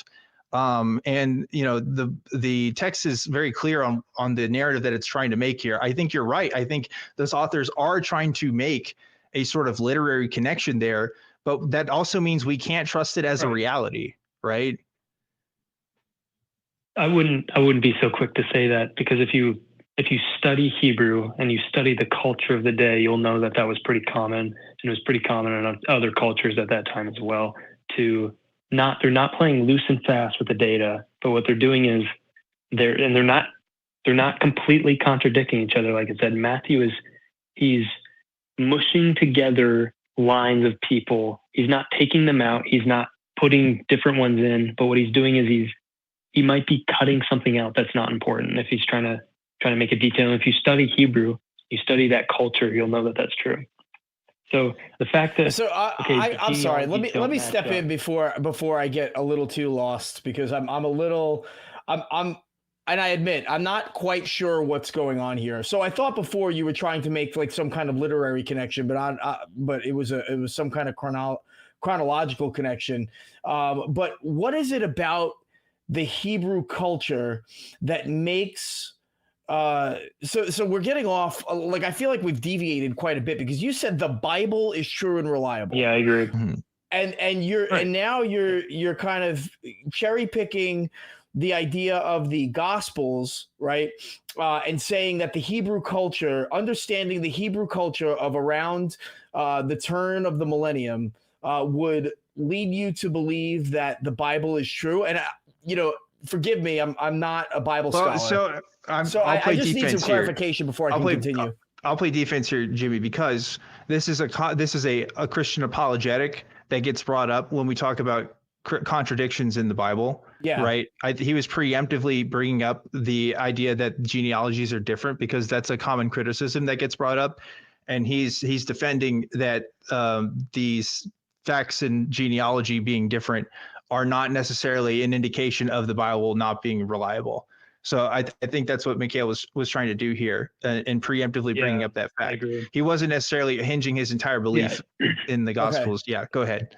Yeah, I could point to other things like you mentioned. Yeah, I think it was. This does give me an opening, though. How Mark didn't include that. So this does give me an opening to talk about the Hebrew culture, though, right? And you know, if we look at the Hebrew culture throughout the documentation, if you will, in the Bible, a lot of what they write is actually propaganda versus their oppressor. So in the Old Testament, you have a lot of propaganda that really bolsters the prominence of the Jewish people and kind of suppresses the prominence of the Egyptians and then the various civilizations that exist in Mesopotamia, whether it be the Babylonians or like the Assyrians. The New Testament is really not that different in that regard. This is a time period in where the Romans had just defeated the preeminent power of the Middle East and the Mediterranean, which was Egypt. And the Romans were the big kids on the block, and they were the oppressors of the Jewish state of Israel back then. And so you start to see this progression of supernatural detail as you go from Mark, which was written first, to John, which is completely different and entirely supernatural. It's almost as if as you go through a progression in time, that the more traditional writing style wasn't doing enough to make the Romans look as bad as they truly were viewed by the Jewish people, or make the Jewish people seem as significant as they wanted to be depicted. And so they started adding these things. And all of a sudden, you've got a man born of a virgin who comes back from the dead is going to come back. By that point, the Jewish people don't even accept it. So there's a level of understanding international relations and the clashing of cultures around this time period where we have to say, well, were the Jewish people that were writing this, were they really being truthful, or did they have an agenda that aggrandized themselves and suppressed their oppressor? And I would have to go with the latter. Knowing what I know about Jewish culture and knowing what I know about the dynamics of the Middle East and the Mediterranean back in the Bronze and Iron Ages. Yeah. So what are your thoughts on a narrative that is nothing but propaganda against the Romans? Sort of the Jews. Yeah. So Paul actually wrote a letter to the Romans, and what did he say? And do you know what he said in Romans chapter 3, verse 9? He said, I actually don't know, but I'm not really sure how that, there are other books that were written, and this is a classic atheist response. I get it, but there's so many other books that are written that I would ask you, why is your book that there's only one source for? Why is that the thing that you're hinging your bets on? And it's not the fact that the Hebrew people have been oppressed from both sides for as long as they've documented. For the 1,500 years that they've been writing the Bible, they were oppressed by the Egyptians, oppressed by the Babylonians, oppressed by the Romans, and they wrote stuff to oppose all of them. Isn't that a more comprehensive approach to look at the culture and the history, instead of saying, I've got this one letter that was written, or this several letters that were written by people with an agenda that changes? You could make that argument, but that argument directly conflicts with what Romans says, because Romans says that Jews aren't any better off and that we're all equally guilty. So Paul was actually writing to the Jewish people in Rome saying, okay, this gospel isn't for you, it's for everyone. So I would disagree with that and say that the Bible, again, you're still turning, especially the gospels, weren't written. No, you're still turning to a single source that has its own agenda. Well, right? It's not. I'm trying to be charitable to Mikhail here, because I wouldn't say it's a single source, right? The Gospels are a different source from Paul, for sure. Okay, no. What I'm saying is the Bible itself. While these sources are compiled, yeah, but I don't think it's fair to say the Bible is a single source. No, it's not. It's not. Yeah. I said it's a compilation. Yeah. But in what way are they verified, right? And in what way are they more likely to be a response to Roman oppression, a response to the oppression that the Jewish people felt?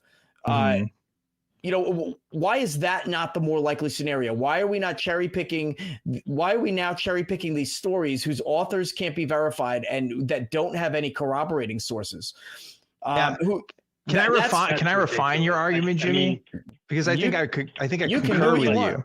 Here's what I would say. That I think might be a refined version of this argument, because I think the Gospels each individually as a source, and the letters of Paul are different sources that also have their own agendas, right? And you've already made that clear in your arguments, and I think that's true, right? They have their own sort of narratives, their own sort of theological ideas that they want to put out there, et cetera.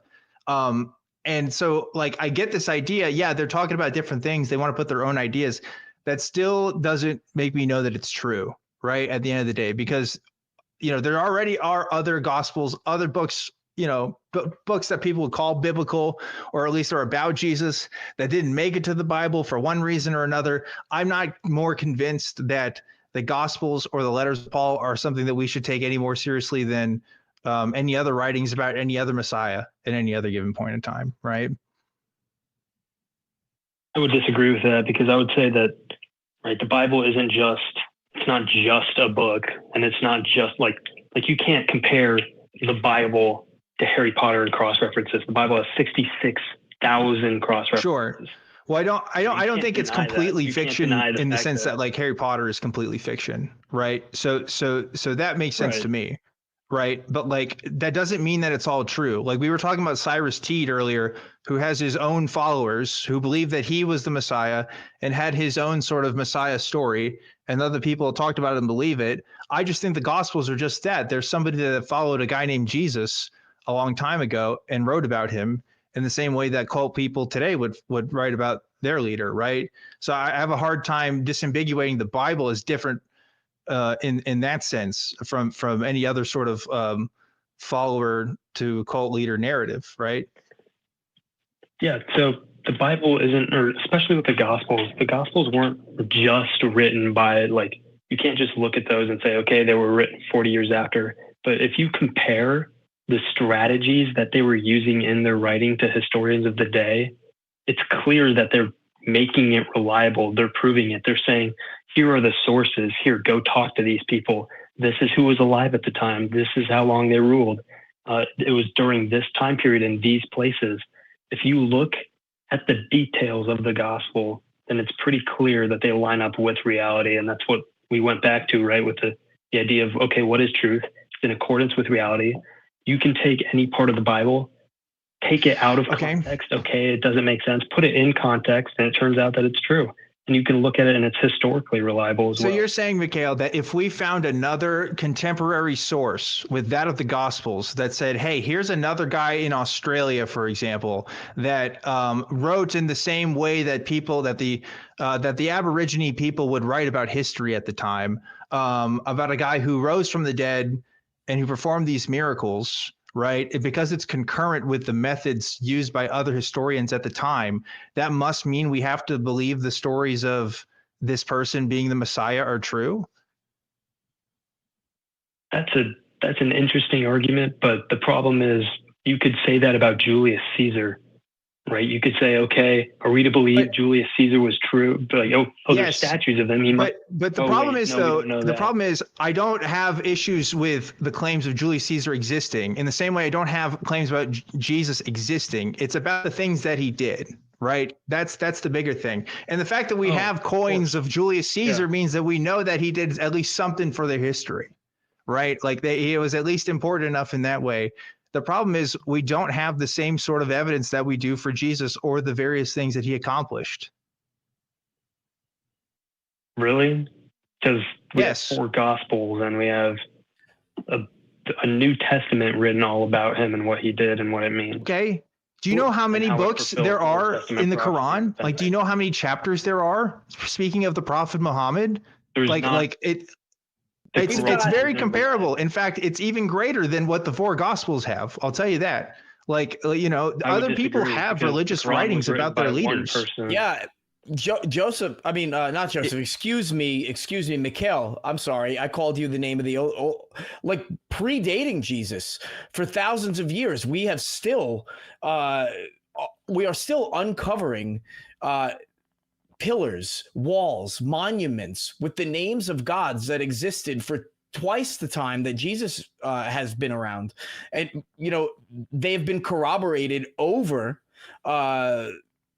many millennia in different parts of the world. So why is that not more feasible to you than 4 Gospels? Why don't you give credibility to the existence of the moon god Sin of the city of Ur? Like, why is that less credible? They were worshiping Sin for 2,000 years. So Christianity is completely unique in that regard because every religion at the time and the time before that, and you could even say the time after that let me get back on track here. You can look at the religions, right? I've studied world religions. I'm sure you have as well. Every world religion, aside from Christianity, is a do this mentality, a think this mentality, or feel this way, right? In order to achieve, right, salvation or whatever it is that they're arguing that they can give you, it's do this. Correct. But Mikhail, that has nothing to do with the value of its truth, right? Like just because an ethos in the religion may be unique amongst like its other surrounding cultures, that doesn't make it more true, right? Well, that goes into what a truth claim is, right? Because if you say 2 + 2 = 4 and I say 2 + 2 = 5, one of us is right and one of us is wrong. Yeah, the ones that can So demonstrate what's it more are likely? right. Yeah, but Right? that has nothing to do with history. Yeah. You know, like just Yeah, because there's no Jesus proof had of good things to any of those say gods coming down. and told people to act in a certain way, that doesn't make his life and the things he allegedly did more true. I would disagree, because Okay. you look at sorry, can you repeat that? Well, okay, so the argument that you're making right now, and by the way, we're getting close to the end of the show, so just as a warning for you, because we got to wrap things up pretty soon here. Yep. So, you know, you're saying, well, the teachings of Christianity are different from other cultures and other religions that have existed prior, because, you know, it teaches people to do things and act in a different way. And my counter to this is that has nothing to do with its truth value. In fact, it could be great advice and all the advice could be really awesome, but that has nothing to do with the historical facts of Jesus's life. What do you disagree with the facts of Jesus's life? Because I'm like, are you just? I don't think he rose from the dead. Right. I don't think he could perform miracles. I don't think he was born of a virgin. I don't think he's the son of God. Okay. Yeah. Do you believe in probably not. No. Okay. So how do you, sorry, how much time do we have left? Let's call it at like 5 minutes here. Just because, yeah, I think that's good enough time. Yeah. So no worries. I mean, that goes back in my argument for the Bible, like, that it's true, doesn't just hang on the fact of its historical reliability, but its applications still apply to us today in a very real sense, to the point where it's like, okay, we are going to die. That's for sure, right? You agree we're going to die? Yeah, I do agree. But Mikhail, I think that's the weakness of your argument, right? Because I think somebody who's a devout believer in the Taoist faith would find the Tao Chin books to be, you know, incredibly enlightening and should be great for other people, right? And this isn't I'm not trying to dismiss your deeply held beliefs here in the sense that you don't think that this has been, you know, a great teaching. It's more to the point that just because a great teaching exists doesn't make it the facts surrounding it more true. Right, like some of the worst people from history can make a great point every once in a while, right? That doesn't mean we should believe everything else that they say, you know, especially when it comes to historical facts. And I think that's the problem, because in order for me to be a Christian, I think in order to be a Christian, and maybe you disagree, is that you have to understand who Jesus was and the things that he literally did, like in this world. And if we can't accept that to be true, if all we have are just teachings and sayings, then all we have are teachings and sayings. We don't have grounds to believe in anything more than that. I would disagree. Well, so we have accounts that match up with history. It's not just the fact that his teachings were true and good. It was the fact that they pointed to reliable sources. They used writing strategies at that time that were right. They looked at, that's like saying, right, wait, do you believe Napoleonic? Well, this goes back to kind of our argument with Julius Caesar. Yeah. I mean, again, you can use, there's like ghost hunters that write in like pseudo, like scientific writing styles, right? That will post in like journals and stuff, right? That sort of emulate the way that real scientists do work, right? And that exists, and that's a thing, but that doesn't mean that their work is like more reliable just because it copies the same strategies that real scientists use, right? We have to examine the contents of it, right? And the fact is, we don't have any other historical sources that ever say that there was a guy named Jesus and he definitely rose from the dead and did a bunch of miracles. The only thing that we have is from Christians that have said this, right? People who were invested in the narrative and put that out there. We don't have secular sources that account for that. You think that if a man living at the time where Jews were running the religious system, and a man running around saying things contradictory to their beliefs, do you think that if he died and rose again, that they'd want to write about it? And Well, first of all, plaster that everywhere. No. First And of there all, were 500 eyewitnesses who witnessed Christ after his resurrection. And those according to are the Gospels. verifiable through other Greek manuscripts. According to a non-eyewitness. Other Greek manuscripts. According to one gospel that says there's 500 witnesses, and we will never be able to name a single one of them because we don't have a list of it.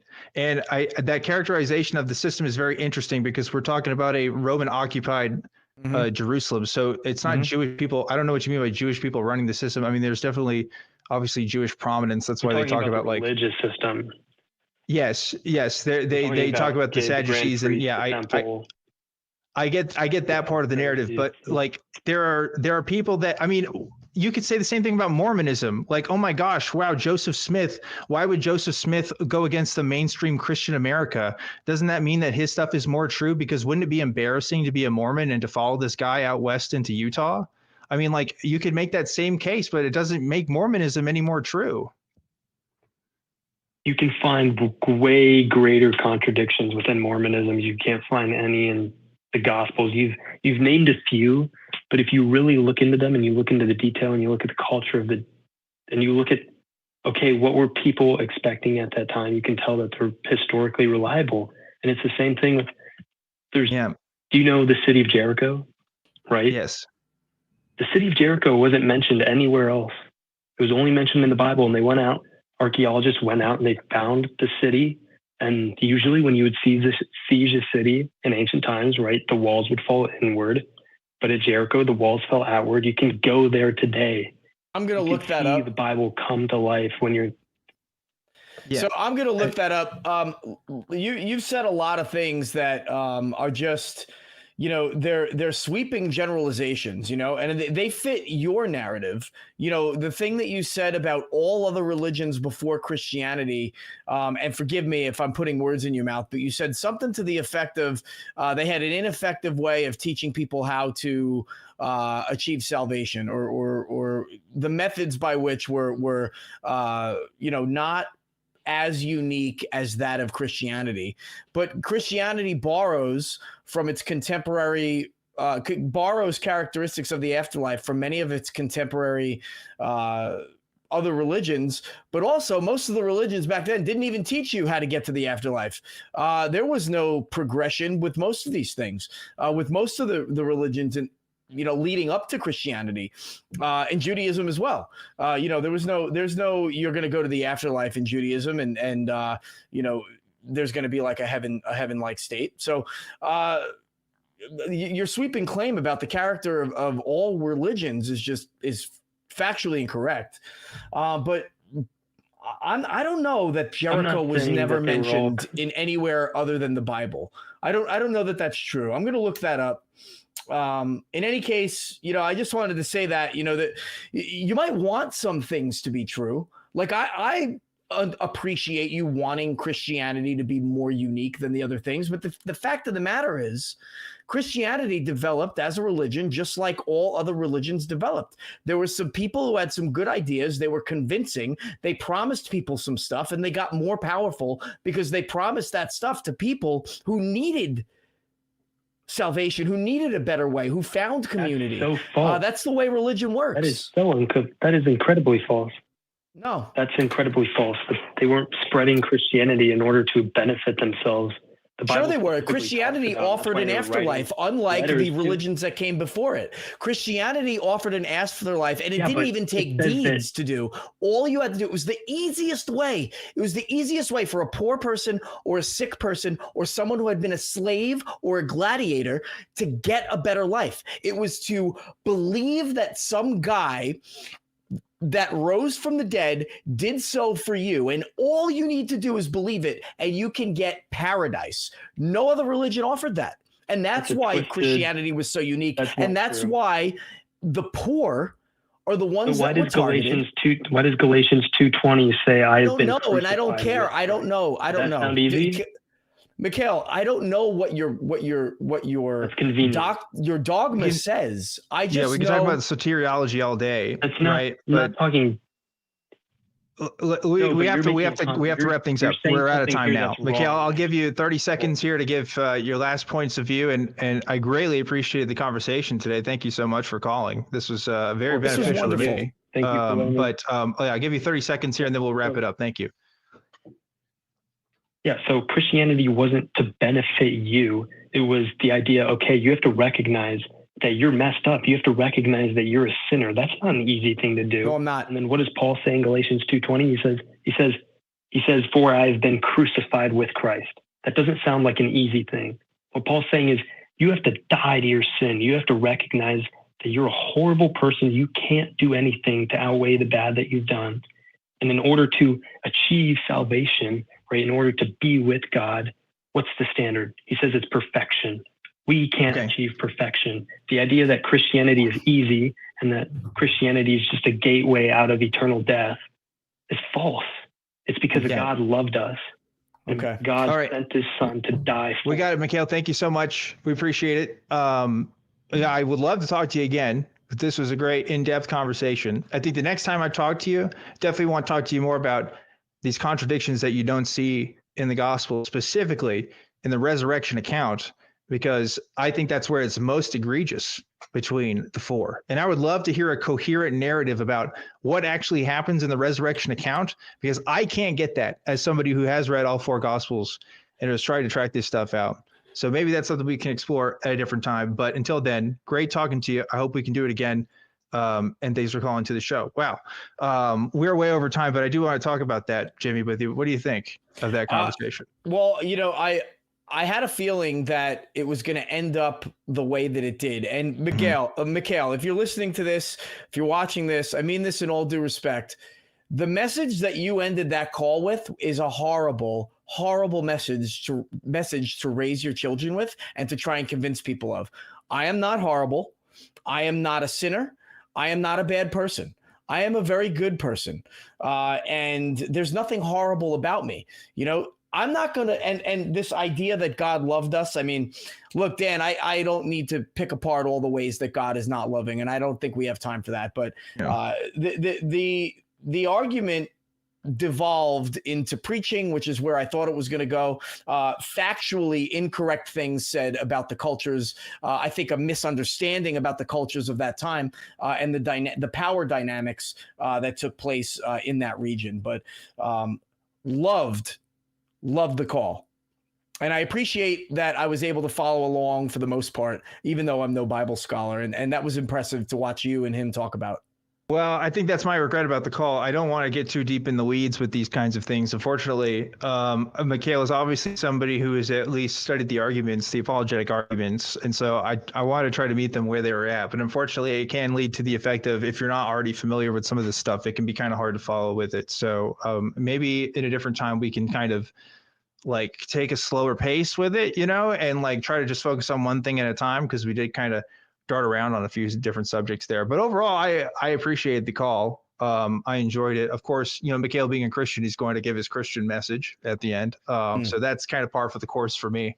But at any rate, Flabbergasted is here with us and was making some comments in between. Sorry, Flabbergasted, because I didn't see your message until just a few minutes ago saying that you wanted to jump in on that. You're muted right now, my friend. He'll figure it out. There he goes. Yeah, I wish I could have been I'm a historian. I was a history teacher for a decade. Mm-hmm. It's so amusing to me how you get people who are these armchair historians who think they understand the nuances of the issues that they are making the crux of these arguments. And it blows my mind, because he ended up making effectively three arguments that I heard. Right, which is when the Bible's wrong, sometimes it proves that it's right when I want it to be. That some of the stuff is reliable, therefore the parts that I want to be reliable are also reliable, but won't apply any of these things, I guarantee, to any other text due to insert special pleading reason here. And then the third one is effectively conspiratorial thinking. Right, it's true because of lack of evidence. If Jewish people run the system, why would they want stories about a Messiah? And that proves my point. And that's all I heard in that whole conversation from him.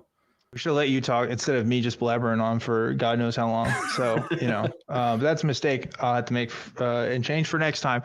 Until next time, though, Flabbergasted, remind us, what is our prompt again this week so people can leave their comment below? Our prompt again is, why are the aliens aiming comet 3i/Atlas at us?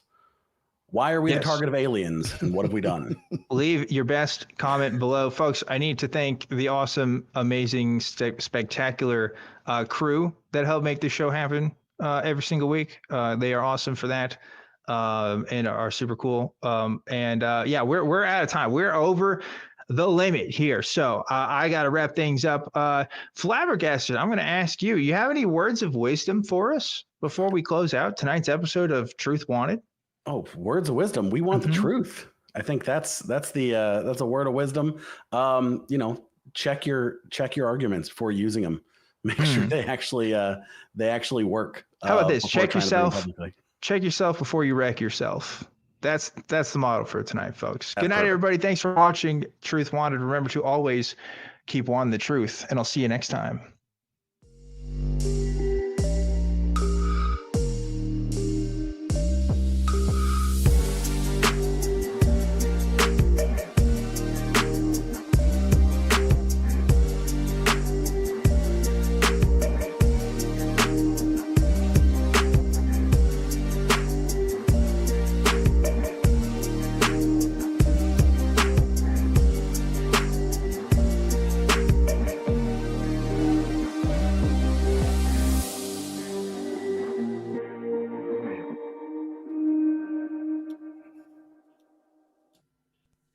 Watch the non-prophets and join the hosts in the live chat. Visit tiny.cc/ytnp.